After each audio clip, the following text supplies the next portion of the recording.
What's up, EV Clan? Alex Espion here, and welcome back to me playing some Slither.io again. In the last episode, we did not have... Last episode of this, rather. Last video I did on this. I shouldn't say episode, that makes it sound like this is a series. It's not really a series. Just playing this game every once in a while. I plan on playing it again at some point. Not anytime soon, necessarily, but last time we played this game, we did not have a skin on, so I'm gonna pick a skin this time. What skin should we go with, guys?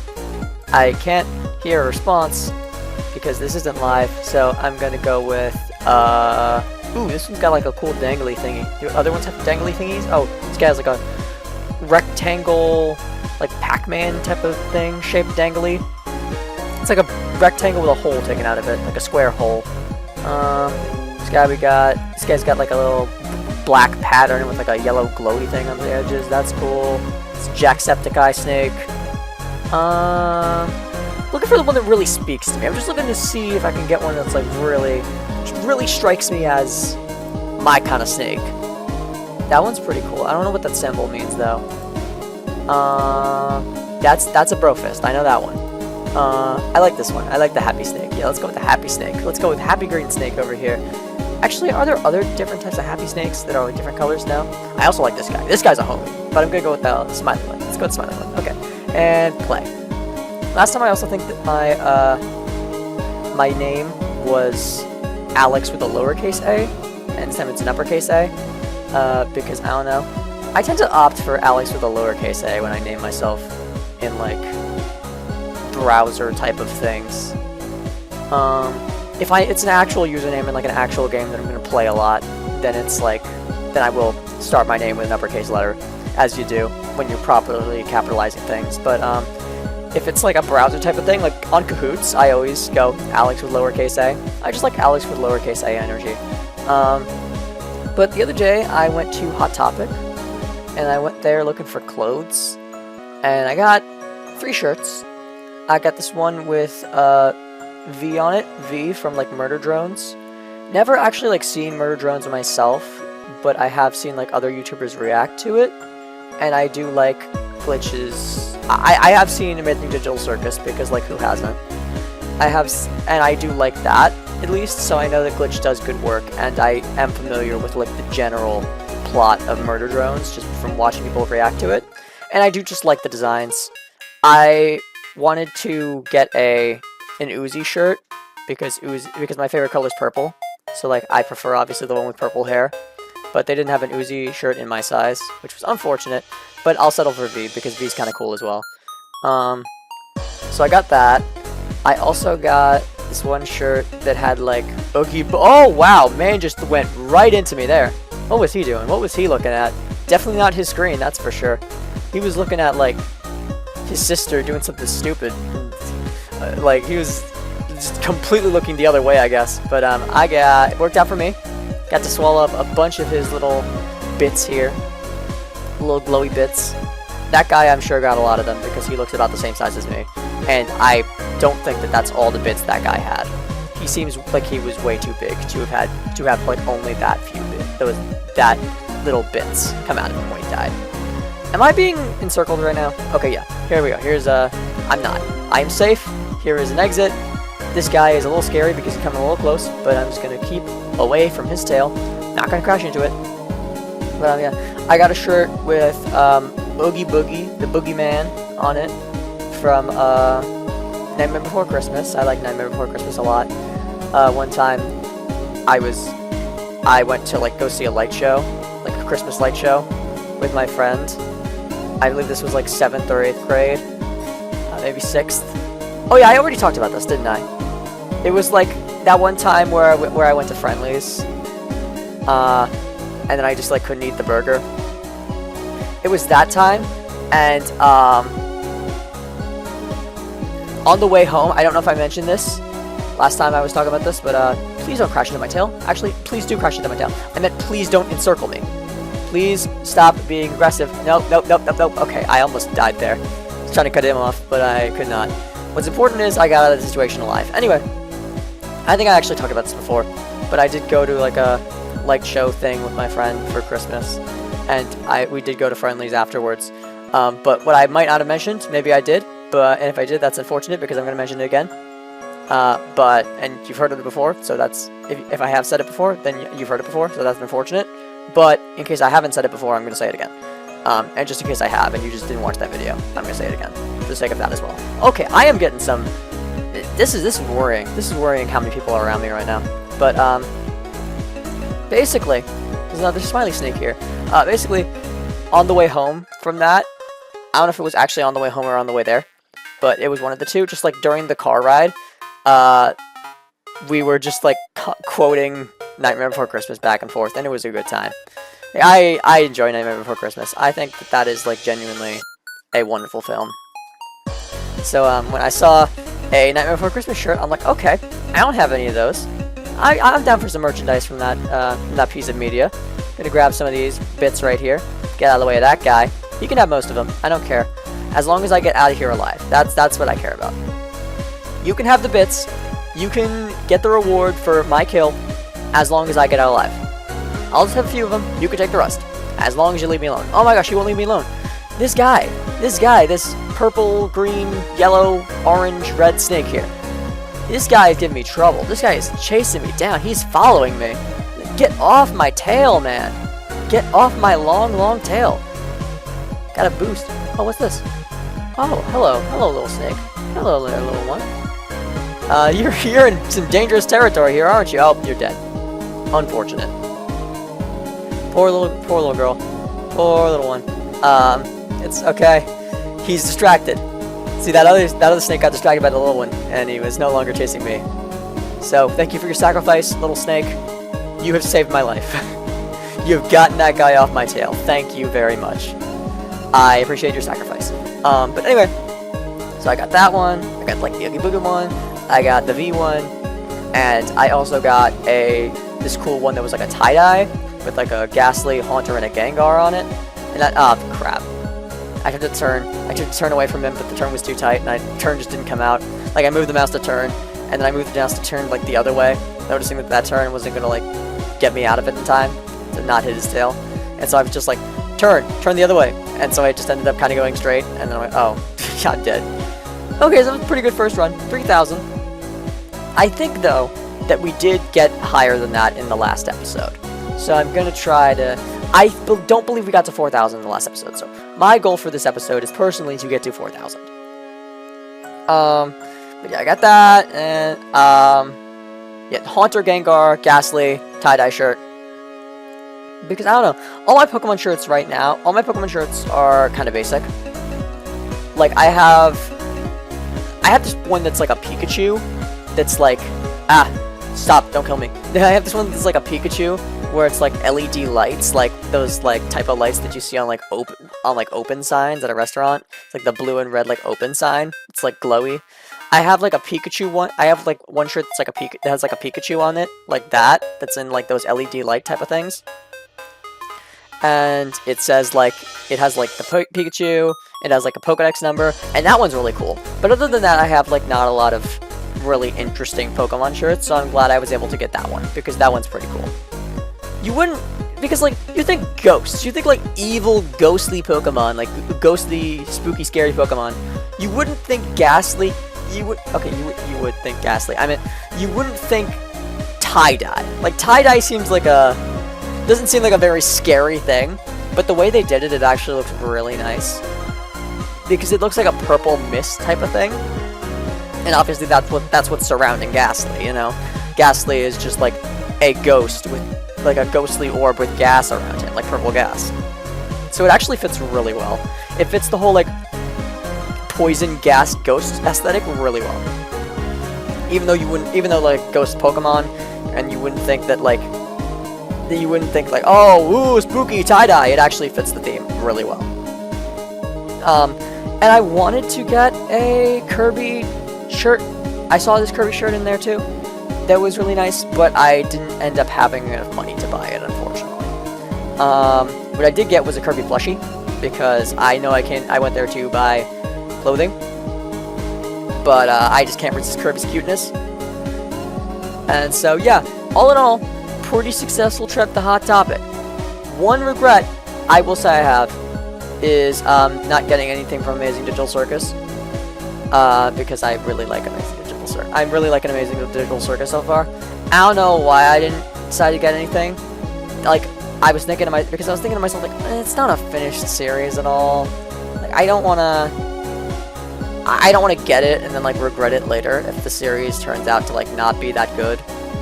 But at the same time, the first 3 episodes, I haven't watched episode 4 yet. I heard episode 4 came out recently. But the first 3 episodes were, like, pretty darn good. So even if the series, like, ends pretty bad, like, even if, like, it gets worse from here, at least, like, the first few episodes were good. Like, I feel like even if the series does get bad, which I highly doubt it will, but even if it does get bad, at least, like, first 3 episodes were good. Like, it's like Game of Thrones, you know? Where it's like, people like the show, people just didn't like the finale. Does that mean no one's gonna buy, no one's gonna buy merchandise from the show? No. It just means that people are gonna, like, enjoy the show and probably still buy merchandise from the show, but they just don't like the finale. Like, that's okay. If something ends badly, that's fine. At least it was, like, good at some point. And I feel like it was not... I feel like that was sort of a, I don't know. I don't agree with the decision, looking back.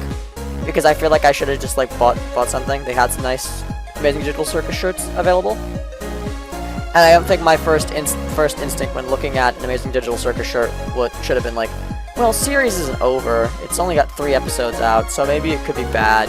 Because, like, those 3 episodes were really good. And if I'm gonna wear a shirt to, like, represent a certain franchise, if it is, like, good at all, and Amazing Digital Circus, first 3 episodes, really good. If it is good at all, then I think that's enough for me. Like, if I am getting enjoyment out of it, because I thought about it afterwards, and I'm like, I really do like an Amazing Digital Circus. It is really an enjoyable series. It's like, if I'm getting enjoyment out of it, even if it turns out to be, like, an ending that I'm disappointed with, even if it's, like, if it goes on and it becomes, like, meh, I still enjoyed those first 3 episodes, so I think it's still worth purchasing merchandise of it. So next time I go there, I definitely will see if I can get some Amazing Digital Circus merch.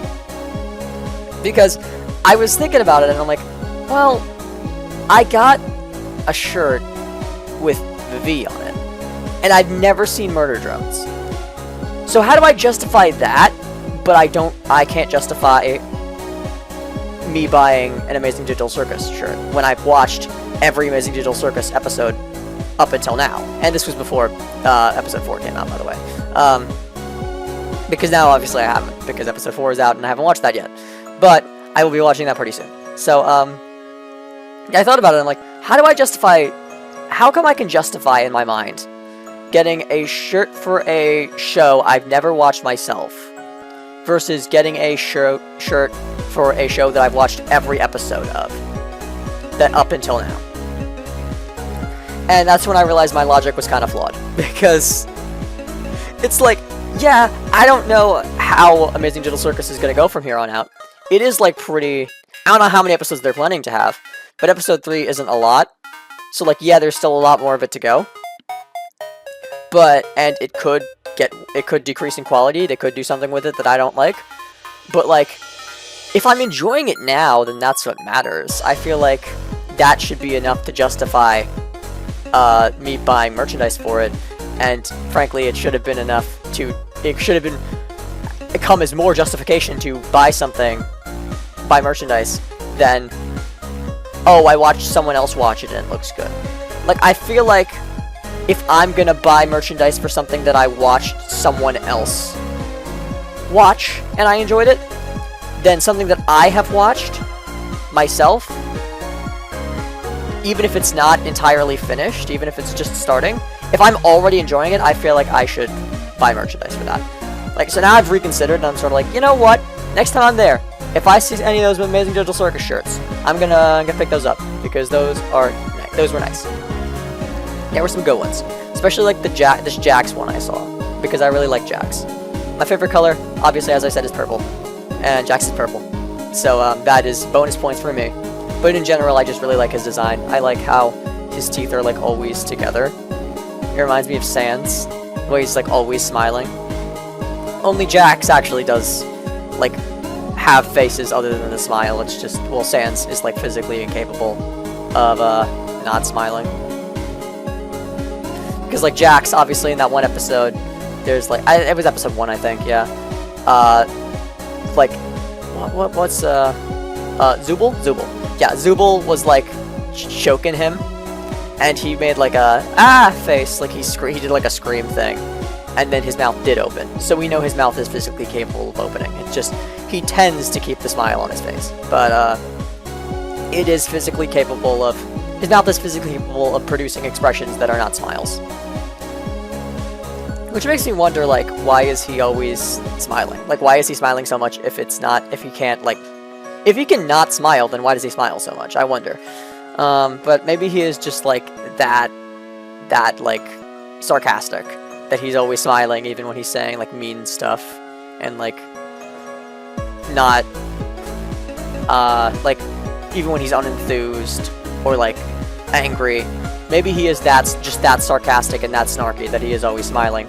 Like, maybe he can just, like, stop smiling at any time and he just chooses not to. I don't know. It's kind of weird, because, like, with how angry he how angry he sounds while still smiling, you'd think that he just, like, could not pull any expression besides smiling.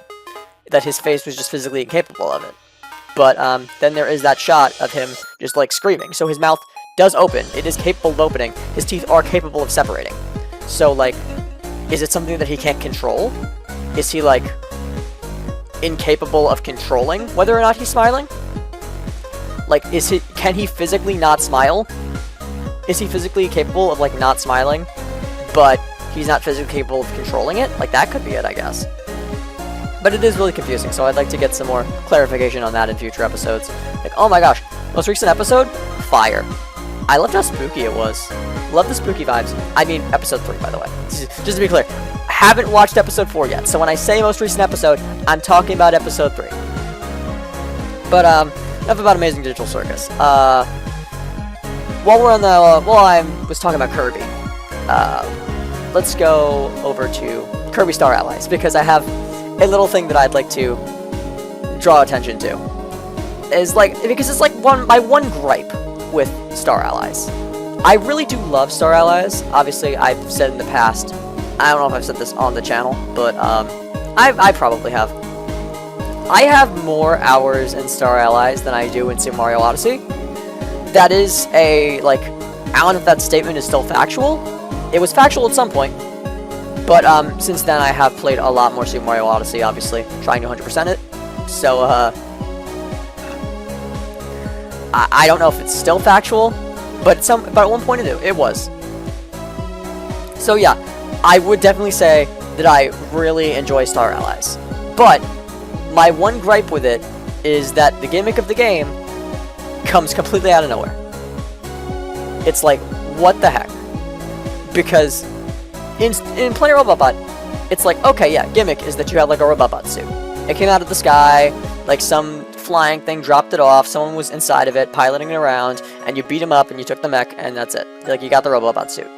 Gimmick explained. In Triple Deluxe, there's like a plant coming out of the ground that sprouts a berry, and then you eat that, and you get Hypernova. It's like, okay, gimmick makes sense. And then in Return to Dreamland, you have like the super power-ups, you know, like super copy abilities that you get from like super variants of enemies. Obviously, like super enemies give super copy abilities. Makes sense. You know what doesn't make sense? How in Star Allies, Kirby just randomly gains the ability to produce hearts. It's like, that came out of literal nowhere. Like, I'd like some exposition. Like, why is that? Why does he suddenly have this ability? Like, there is no explanation at all. It seems so weird, because there always is an explanation. Like, in other games, like, obviously Kirby games have gimmicks, you know? It's one of those franchises where, like, each game has its own, like, gimmick that it centers the gameplay around. Like, it's not like Mario, where it stays relatively the same. Like, it's like, each game has its own new gimmick that it employs, that it then uses to, like, mix up the gameplay. At least, like, in modern Kirby. Obviously, with, like, older Kirby games, they didn't really need those gimmicks, like those gameplay gimmicks, because, it was just kind of like, they were still establishing the franchise, but after the franchise was like fully established, once they got the whole thing going, they obviously needed to start employing those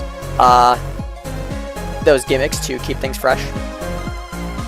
Grab that big glowy one. I shouldn't say little glowy one, it's a big glowy one. That's the one that's escaping. That's the one that moves. The big glowy ones are the ones that move. But are we at 4,000 yet? Are we close? We are at 3,000. Okay. Just 1,000 more. Come on, we can do this. We can do this. So far, I haven't been threatened in any way. I haven't felt threatened. So, I am a little threatened by this little guy, though. He is a little scary, not gonna lie. But, I'm gonna grab this big one. What was I talking about? Oh, yeah. So we didn't really need those, like, gimmicks back in, like, early Kirby games. Because they were still establishing things. But after the gameplay of Kirby got, like, relatively established, things started to get old once they had, like, that established gameplay, in Kirby games for a while. So, please don't encircle me. That would be mean. Don't do that. Okay. How much time we got left in the episode? It is, okay, we got 4 minutes until we hit the 25-minute mark. Well, you know what, I'll just go for another round, and then I'll end it off when I finish this round. Unless it takes like 2 minutes, because then obviously we won't hit the 25-minute mark, and I want to hit the 25-minute mark. I never want to make an episode that is under 25 minutes, unless it's like of a certain... Obviously, there are certain episodes that I don't want to do 25 minutes. Like, there are certain types of videos that I'm going to do in the future that are going to be just like 10 minutes long, or like 5 minutes long. It all depends on what it is, you know? Maybe sometime I'll do like if I die, the video ends. And those, for all I know, could last like 2 minutes, given how terrible I am at video games. But, for like most videos, I feel like I want to stick with 25 minutes, and no less. But, because then I feel like I'm just like jipping y'all the content. Given I only upload 2 times a week, and often not even that. I want to make sure it's at least 25 minutes. It's at least enough content for you to be like, I don't know, just an acceptable amount of content. I want to make sure it's an acceptable amount of content. But, what was I talking about? Oh, yeah. So, obviously, once they establish that style, that, like, normal, this is how Kirby games are, they needed to sort of mix it up with a gimmick. Once they've been rocking out with that sort of like gameplay style for a while, obviously it makes sense that people would start to get predictable. And it's not that people don't like it, obviously, it's just that like it would be nice if you mixed it up a little. So they started mixing it up a little. So they introduced these like gimmicks. And that happened with Pokemon too, you know, it's like most Pokemon games, for a while Pokemon was like relatively the same. From like Gen 1 to 5, there was really no like gimmicks. It was just like, this is how Pokemon gameplay is. And it went like relatively unchanged. Obviously there were like certain major changes to how things work, like abilities and like physical special split. But other than that, there was no like real, hey, this is something that this game is introducing to just mix things up. It was more like, okay, it's not like they're mixing things up, it's more like we introduced this to like make things more like, and not really make things more interesting, but just like make things better, you know? It was like they were introducing, like, from Gen 1 to 5, they were introducing stuff that would be like permanent. Not like new things to mix things up, but like new gameplay mechanics that just like made sense and made for a better game, better series.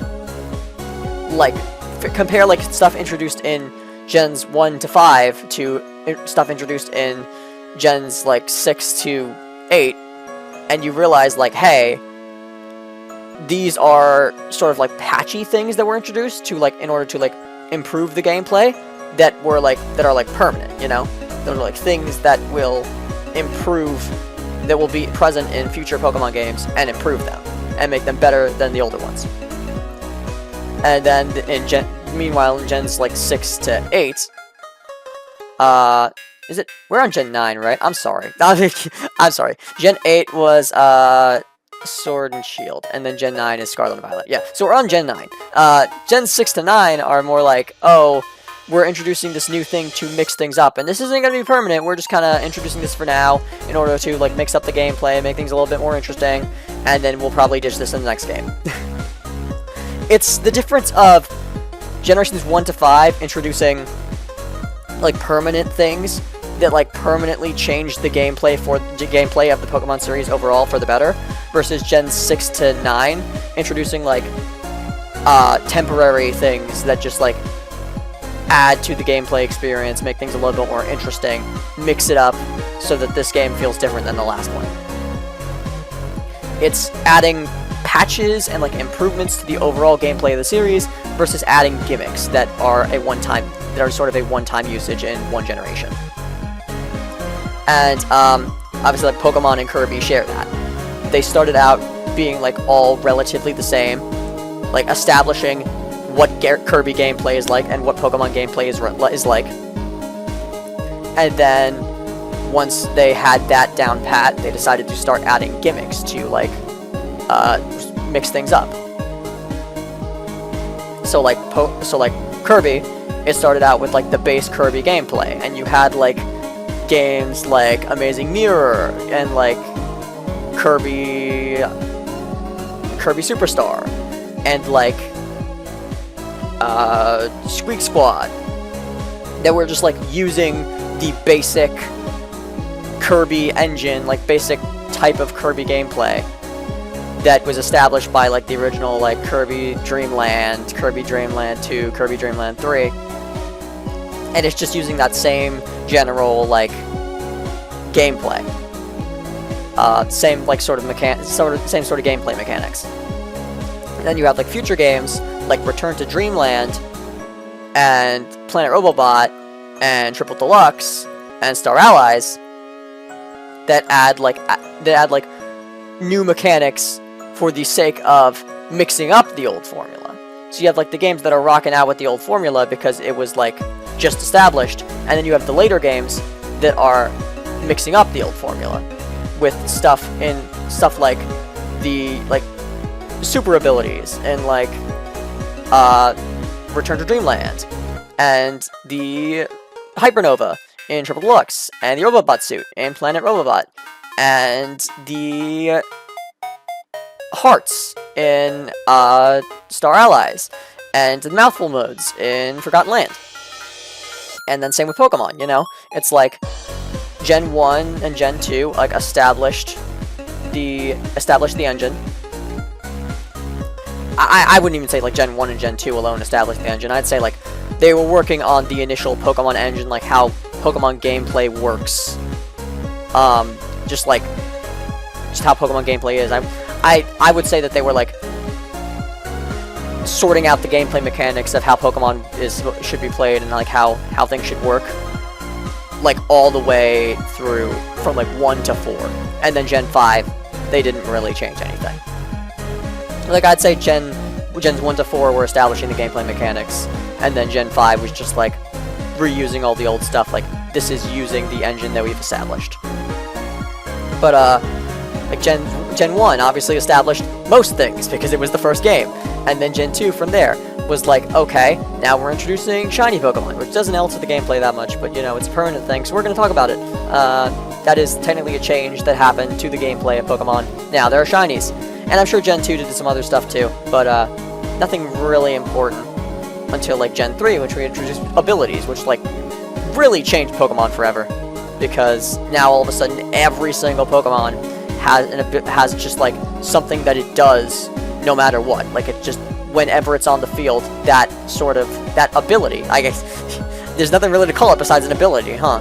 That ability is always active when they're on the field. They just have that constant function that they are capable of outputting. And so then they introduced that in Gen 3, and then in Gen 4 physical special split. And that's pretty much like all the gameplay of Pokemon established, like how things work, like physical moves and special moves, abilities, shinies, like this stuff that has been stuff that is established, stuff that is established in these old games that they continue to carry on using in the engines of future games as well. Like, that was sort of setting up the engine, and then Gen 5 just used that engine, and that was pretty cool. That was just like a usage of that general engine, like general gameplay all the gameplay mechanics that I've established previously, and that was just sort of combining them and using all those pre-established gameplay mechanics to make a game. And I guess that, and so they were rocking out with that general, just like style of gameplay, that sort of engine that they've established. And then after that, they decided to mix it up with some gimmicks, just like Kirby did, where like X and Y from there introduced Mega Evolution, mixed things up, and then Sun and Moon was like, oh, okay, Z moves. You know, like, you see Pokemon moves. Now and we've had like Pokemon moves for a while. We've had like the physical special split now for a while.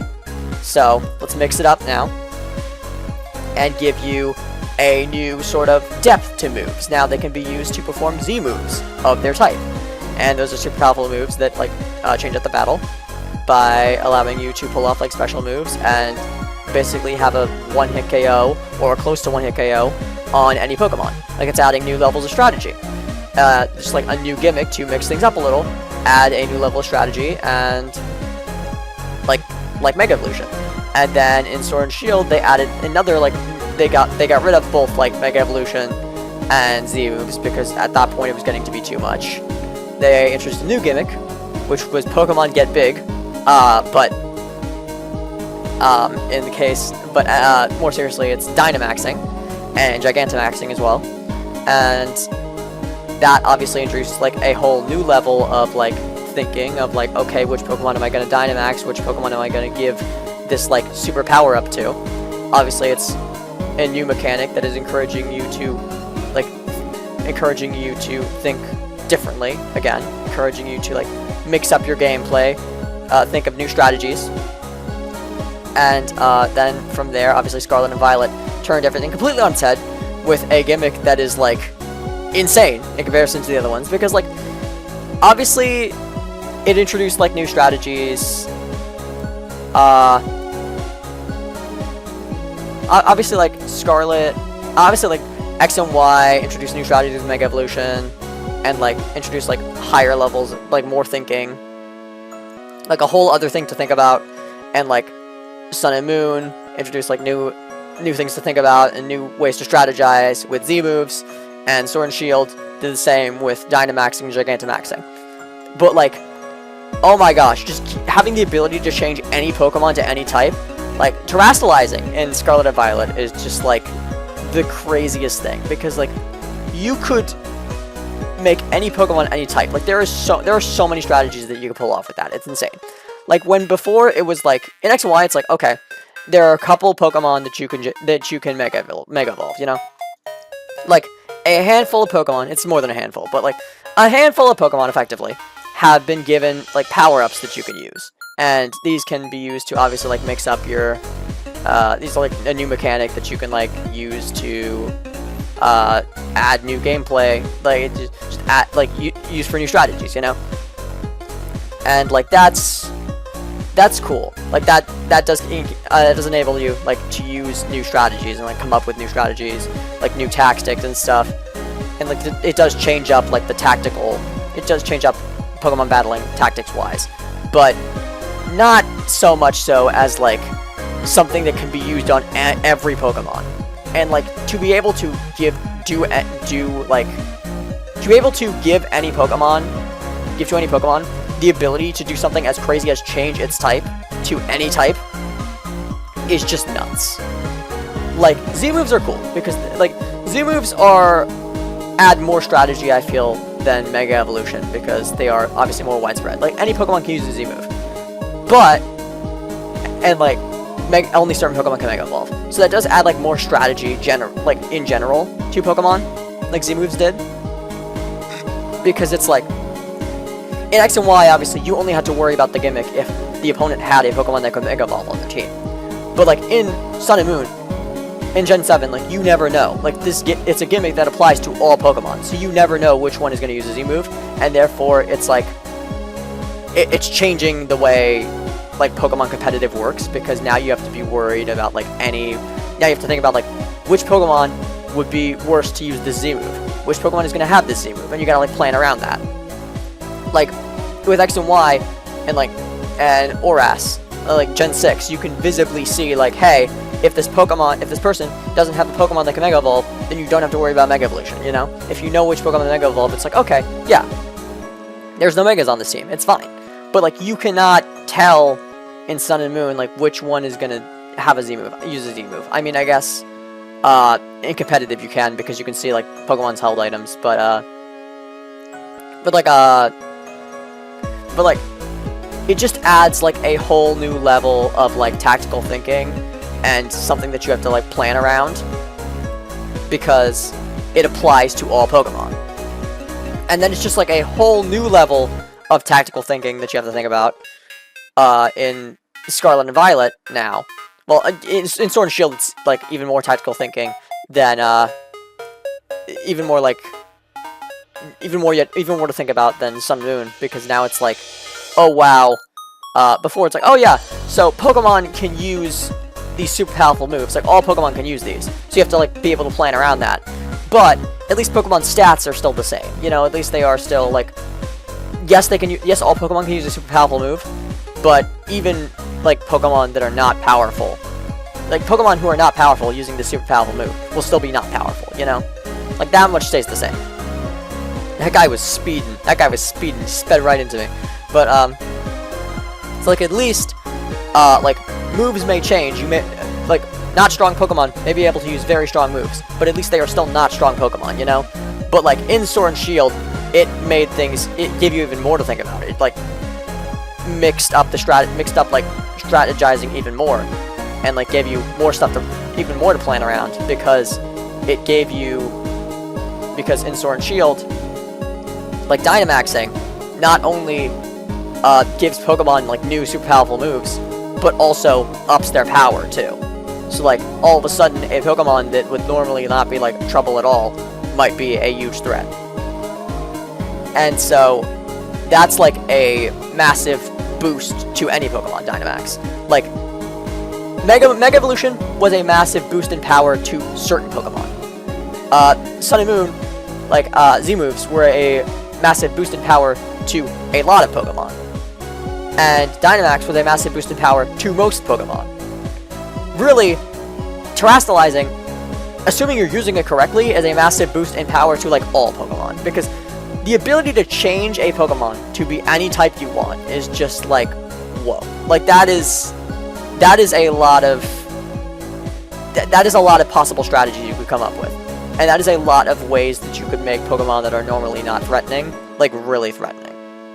Because sometimes that is what it is. Sometimes a Pokemon is only not that good because it has a not that good type, you know? Like, sometimes type is really what matters. Sometimes a Pokemon has a lot of coverage, and it would be better off using this move than its own stab if that move was stab, you know?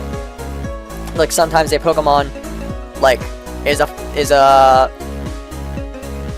like a physical attacker, and they are a fighting type, but they get, like, a really good physical water move, you know, and you'd, like, love to use that, but the problem is, like, it's not stab, so it's not really worth using that. All of a sudden, you can turn it into a water type, and then it's like, oh yeah, now it can get stab off of that. So that's great all of a sudden. Like, it allows you to do, like, so many possible new strategies. Just because, like, now, any type you have coverage for, you can get stab on. Like, that is crazy. It allows for so many new, like, plans and tactics. It's just a lot to think about. It's really mixes things up. Oh my gosh, hello, bits. Hello, all these bits. Hello, all you bits. That guy almost sped right into me in his anxiousness to get those, but I'm gonna grab some of those, thank you. Oh, we got to 4,000, let's go. I think that is a new record. But, yeah, that's sort of all I have to say about that, really. Is that, like, Kirby and Pokemon have sort of employed that same sort of style of creating gameplay. It's just like they got their simple, like, gameplay down, their simple gameplay mechanics down.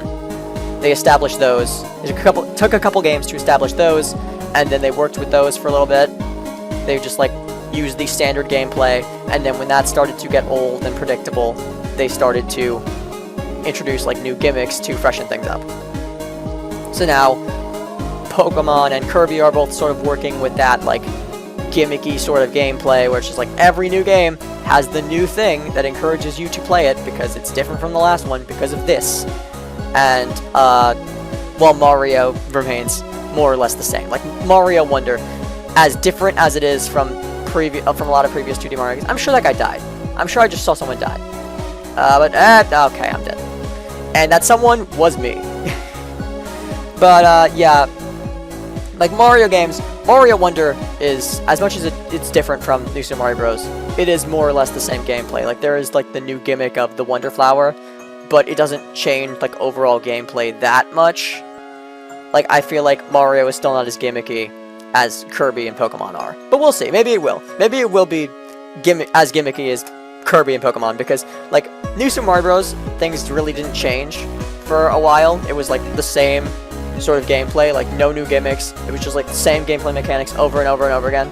So maybe Mario will become gimmicky like that too. Maybe they will start to introduce new gimmicks. Maybe New Super Mario Bros. Was just them working with what they've established, and now they're going to go into that period that Pokemon and Kirby have been in for a while, where they're establishing new gimmicks to mix up the gameplay, the established gameplay. But thank you so much for watching, Eevee Clan. Make sure you like, comment, and subscribe. And this is Alex Espeon, signing off.